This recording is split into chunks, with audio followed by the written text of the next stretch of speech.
Hello students, today we are going to study one of your favorite topics, that is microorganisms. So here we are going to study class 8 science chapter 2, that is microorganisms. So let's start. What are microorganisms? So the living organism which cannot be seen through a naked eye and can only be seen through a microscope are called microorganisms or microbes. That means the living organism which we can only see through the microscope, they are known as microorganisms. So we know that there are large number of living organisms around us, bache. We can see most of the living organism with the naked eye. We can see cat, dog, we can see plants. However, there are large number of other organisms which are so small that it is not possible to see them with the naked eye. They can only be seen with the help of microscope. So the science which deals with the study of microorganism is called microbiology, and the branch of biology in which we study about microorganism, it is known as microbiology, and the scientists who study microorganisms are known as microbiologists. So microorganisms are present everywhere. Some live alone while others grow in groups called colonies. They are found in every kind of environment. Microorganisms are found in every kind of environment. They are found in air, soil and in water bodies. They are also found in dead and decaying organisms and even inside a body. They can exist in extreme conditions of temperature. They survive in extreme environmental condition by forming a exist in extreme climate by forming a outer covering which is known as cyst. So what are the different categories of microorganisms? So microorganisms are found in 5 major groups. First is bacteria, viruses, algae, fungi, protozoa. So let's start with bacteria. What are bacteria? So you can see the different categories of microorganisms. So let's start with bacteria. So bacteria are single-celled organisms. They are very small. They need a microscope to see and can be found on most material and surfaces. Billions on and in your body right now. That means they are present inside and outside the body. So what are the different categories of bacteria? So bacteria are found in 4 different shapes. So first is bacilli, rod-shaped bacteria. Another is Kochi, spherical bacteria. Another is spiral-shaped bacteria, which is known as spirula. And last is Vibrio, comma-shaped bacteria. Now, how the bacteria are classified on the requirement of oxygen for their survival. Either they require oxygen or not. On this basis, they are divided into 2 categories. First is aerobic and another is anaerobic bacteria. So, let's start with what is aerobic bacteria. So, the bacteria which need oxygen for growth are known as aerobic bacteria. That means the bacteria which require oxygen, they are known as aerobic bacteria, and the bacteria which survive without oxygen are known as anaerobic bacteria. That means the bacteria which can survive without oxygen, they are known as anaerobic bacteria. Another category of classification is mode of nutrition. That means they are autotrophic and heterotrophic. I think all are aware about autotrophic. Autotrophic means they can they can make their own food. Some are autotrophic and some are heterotrophic. Next is viruses. What are viruses? So viruses are smallest microorganisms. They are smallest microorganisms and they can only be seen through an electron microscope. They are acellular. That means they do not have any substance present in the cell. They only contain a small nuclear material wrapped in a protein coat. Viruses cannot grow and reproduce on their own. So why viruses are known as connecting link between living and non-living children? Viruses are considered as connecting link between living and non-living. The reason is that like living things, viruses contain protein and genetic material. But viruses don't act like living things. They can't eat, grow or break down food. They can't use oxygen. They cannot function on their own. They can only reproduce inside a living cell that serves as a host. So now what is host? Do you remember what is host? Yes. host is an organism from which an parasite takes food or shelter. So viruses cannot grow and reproduce on their own. This indicates that they are non-living. But when they enter a living cell, they use the energy of the living cell to reproduce. After reproduction of many viruses, the host cell dies and the virus spreads and invades the other cells. And this is the reason they are known as connecting link between living and non-living. The examples are influenza virus, HIV virus, polio virus, etc. Now we are going to study about algae.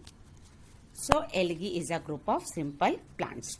They vary in size, shape and habitat. Some are unicellular and microscopic, while others are multicellular and can be few meters long. They have no stem, roots and leaves. That means they are plants without stem, roots and leaves. But they have chlorophyll and they can make their food through photosynthesis. Some examples are Spirogyra, seaweeds, etc. Now we are going to study about fungi. So fungi is a group of diverse organisms that lack chlorophyll. They generally grow in dark, warm and moist conditions. Most fungi are saprophytes. So what are saprophytes, children? Saprophytes are the organism which feed on dead and decaying plants and animals. And while others are parasites. What are parasites? The organism which live on other living organisms. Fungi are unicellular like yeast or multicellular like mushrooms. Now last category is protozoa. So what are protozoa? Protozoan means the first animal. Protozoa are unicellular microorganisms. They are included in a separate kingdom, Protista. They are found in ponds, lakes, rivers, seas and dam soil. Protozoa are they can be either saprophytic or parasitic. Euglena is an exception. It contains chlorophyll and can prepare its own food. The other examples are amoeba, paramecium, euglena, etc. So now we are going to study about the uses of microorganisms or friendly microorganisms. So microorganisms are useful to us in many ways. So how they are useful to us? So microorganisms are used to various purposes. They are used in preparation of curd, bread and cake. They are also used in cleaning up of the environment. For example, the organic waste, vegetable peels, remains of animals, feces, etc. are broken down into harmless and usable substances by bacteria. Do you recall that bacteria are also used in the preparation of medicines? In agriculture also they are used to increase soil fertility. Do you remember about rhizobium bacteria? Yes. How they helps to increase the fertility of the soil? By fixing it. So let's start with the making of curd. So bacteria help us in making certain food items like curd, cheese, breads and pastries. So lactobacillus bacteria helps make curd from milk. Curd is formed when a protein called casein present in milk clumps together to form solidified mass. So curd contains several microorganisms of these. The lactobacillus bacteria promotes the formation of curd. It multiplies in milk and converts it into curd. Bacteria are also involved in the making of cheese, pickles and many other food items. An important ingredients of the rava, that is suji, idli and bhaturas, is curd. So making of bread. Yeast reproduces rapidly and produces carbon dioxide during respiration. So bubbles of the gas fills this dough and increases its volume. This is the basis of the use of yeast in the baking industries for making bread, pastries and cake. So how they are used in baking? So let's start with the activity. So for this activity we need half kg of flour, sugar and yeast powder and warm water. We will take atta or maida. We will add 2 tablespoons of sugar and mix with warm water. We will add a tablespoon of yeast powder and knead to make a soft dough.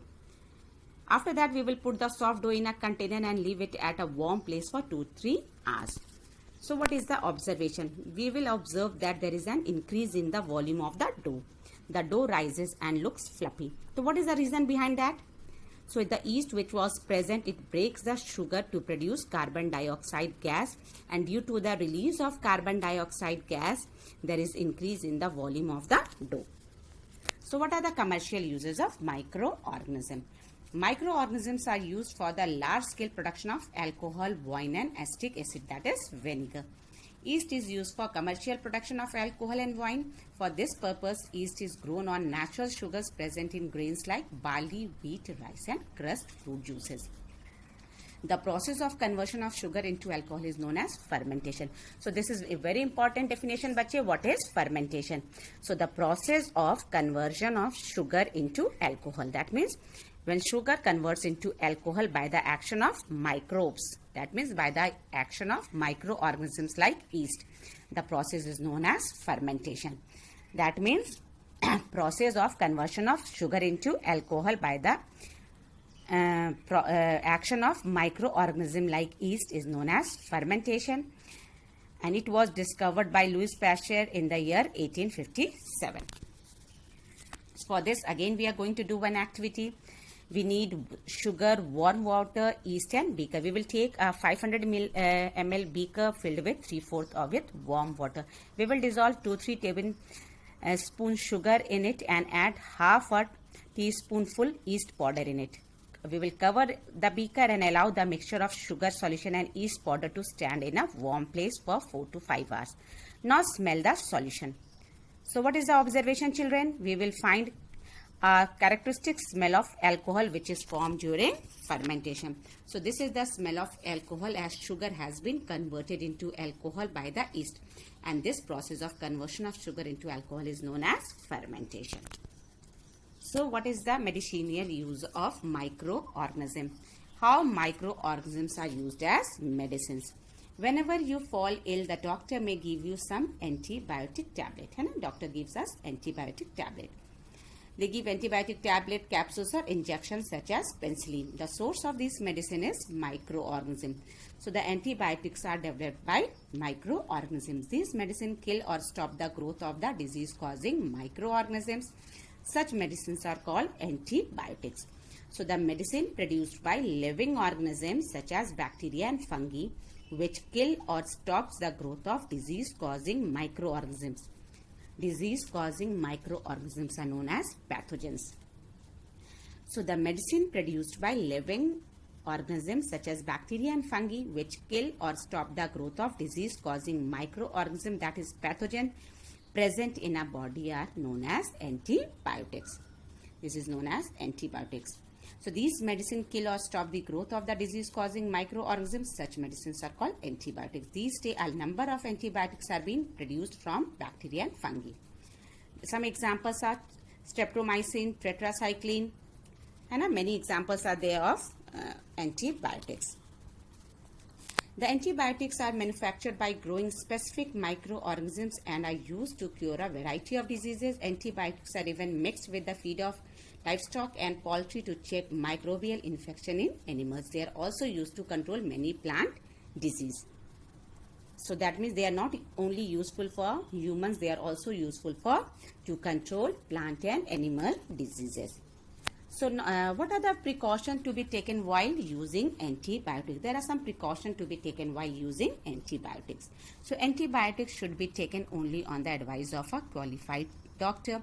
We must complete the entire course of antibiotics prescribed by the doctor. This completely destroys the disease causing microorganisms in our body. We may fall ill again if we don't complete the course. That means if the doctor has given in the course of 5 days, we have to complete the course for 5 days. We should not take antibiotics when not needed or in wrong doses. That means without the consult of a doctor, we should not take antibiotics. It may make antibiotic drug less effective when we might really need in future. Antibiotics taken unnecessarily may kill the beneficial bacteria in the body. That means if we take antibiotics without genuine reason, it will kill beneficial bacteria in our body. Antibiotics should be taken when we are suffering from. Antibiotics should not be taken when we are suffering from cold and flu. That means if they are caused by virus, we cannot take antibiotics. What is the reason? This is the reason because antibiotics are not effective. They are not effective against disease caused by virus. They are only affected by bacteria. They are not effective against viral diseases. Now, what is vaccine? So, before starting vaccine, let us discuss what is immunity. The ability of one's body to resist a disease is known as immunity. That means it is a power of a body to resist a disease. Immunity against a particular disease can be developed by a technique called vaccination. It can be developed by a technique called vaccination. So, what is vaccine? So, vaccine is a small dose of dead and weakened disease-causing microbes used to stimulate immune response in the body is called vaccine. It is a small dose of dead and weakened disease-causing microbes. It is used to stimulate immune response in the body is called vaccine. So, when a vaccine is introduced in the body of a healthy person, it acts like antigen. So, when any vaccine is introduced in a body, it acts like an antigen. The body of the person produces antibodies against these introduced microbes. So, what happens? Our body start producing antibodies against that introduced microbe. जो micro organisms हमारे body में introduce किए गए हैं उसके against they start producing antibodies and these antibodies remain in the body. वो हमारी body में रहते हैं. These antibodies remain in the body and they protect us against future infection of the same microbes. मतलब next time if same micro organism will affect they will resist. So why are children and infants given vaccination? आपने देखा होगा ना कि in our childhood we are given injections or vaccine drops to protect us against several diseases. A particular vaccine is given at a particular age, है ना. एक chart बना रहता था and this was known as एक schedule होती थी, एक कार्ड होता था जिसमें which month we have to take which type of vaccination, and that was very very important to protect the children from the various diseases. And next is how microorganisms help to increase the soil fertility. So in first chapter also we have discussed about the rhizobium bacteria. So rhizobium bacteria present in the root nodules of leguminous plant. Rhizobium bacteria absorb nitrogen gas from the atmosphere and convert into nitrogenous compound. They convert nitrogen gas into nitrogenous compounds called nitrates. And after harvesting, when the roots decompose, the nitrates present in the root nodules mixes with the soil and enriches it with the nitrogenous compounds and hence increases the fertility. The nitrates which are present in the roots, they mixes with the soil and they increases the fertility of the soil. Some bacteria and blue-green algae living in the soil also fix atmospheric nitrogen as nitrates. These microbes are commonly called biological nitrogen fixers. Another is cleaning the environment. How microorganisms helps to clean the environment. The microorganism decompose dead organic waste of plants and animals by converting them into harmless, simpler substances which are restored to the soil and increases its fertility. In the absence of these microorganisms, the piles of dead organisms would have covered the earth. Some bacteria decompose sewage and other waste of water. This is a natural method to keep water clean. In this way, they helps to clean the environment. So, harmful microorganisms. Microorganisms are harmful in many ways. Let us study the following harmful effects of microorganisms. So, microorganisms causes disease. How they causes disease? So, in humans, some of the microorganisms cause diseases in human beings, plants and animals. And such disease-causing microorganisms are called pathogens. So, what are pathogens? They are disease-causing microorganisms. Pathogens enter our body through the air we breathe, the water we drink or the food we eat. They get transmitted by direct contact with an infected person or carried through animals. Microbial disease or the infection that can spread from an infected person to an healthy person through air, water, food, physical contact or by animals are called communicable diseases. I think already we have discussed about communicable and non-communicable diseases in previous classes. So what are communicable diseases, children? Microbial diseases that can spread from an infected person to an other healthy person through air, water, food, physical contact, or by animals are called communicable diseases, such as cholera, common cold, chicken pox, etc. are the examples of common disease causing microorganisms in animals. What are the different kinds of disease which are present in animals due to microorganisms? Several microorganisms are not only cause diseases in humans and plants but also in other animals. For example, anthrax is an dangerous human and cattle disease caused by a bacterium. Foot and mouth diseases of cattle is caused by a virus. Robert Koch discovered the bacterium which causes anthrax diseases. Disease causing microorganisms in plant. In plants, what are the different types of diseases are caused by? Several microorganisms cause diseases in plants like wheat, rice, potato, sugarcane, apples, orange, cotton and jute. The diseases reduces the yield of crop. That means it reduces the production of crop. The plant diseases are transmitted through seed. They can be transmitted through seed, air and soil. Some common diseases are given in this flow chart. So now what is food poisoning? So we know that sometimes we suffer from the problem which is known as food poisoning. So food poisoning is also caused by microorganisms. So sometimes food may get spoiled due to variety of reasons like not keeping it covered, improper cooking, not preserving the food properly, and there is a change in the temperature of refrigerated foods due to down or power down or due to power fluctuations.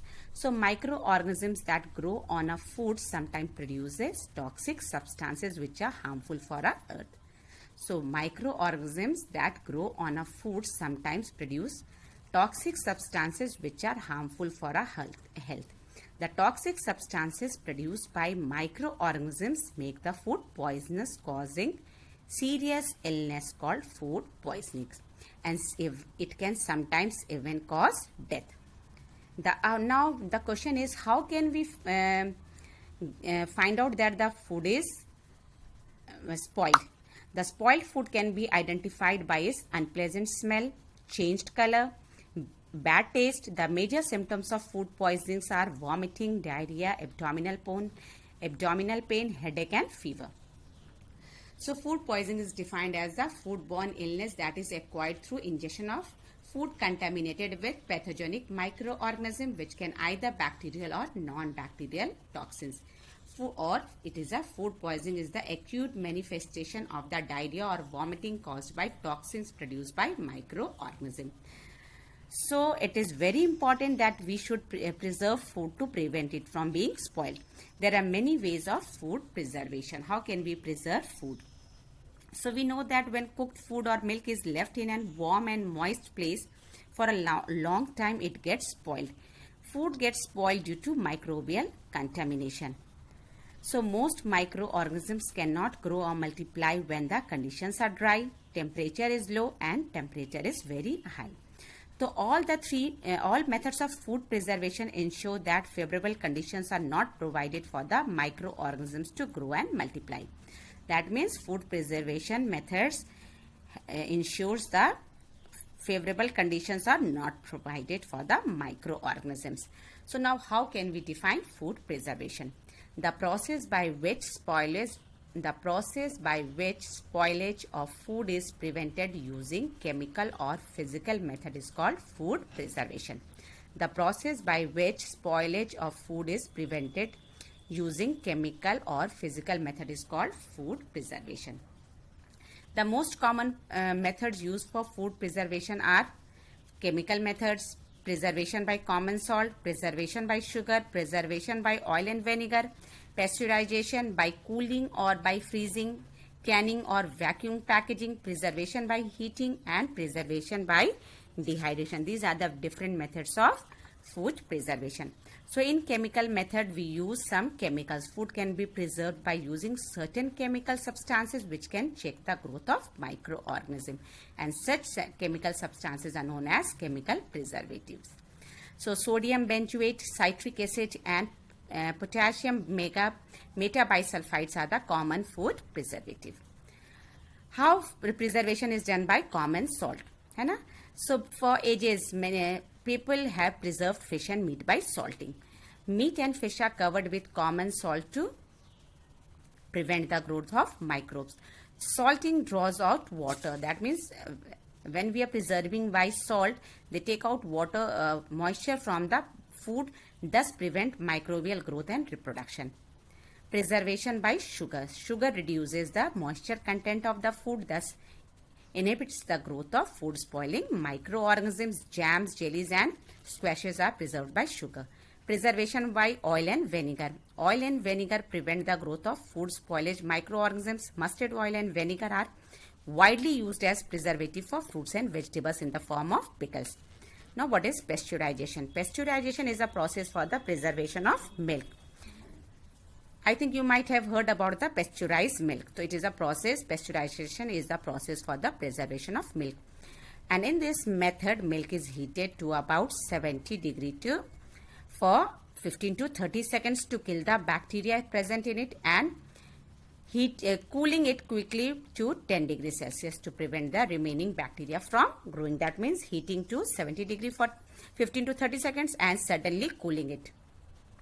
The milk is then stored in sterilized bottles or pouches in cold places. Pasteurized milk can be consumed without boiling because it is free from harmful microorganisms, and this method of pasteurization was invented by Louis Pasteur in the year 1862. By cooling or freezing.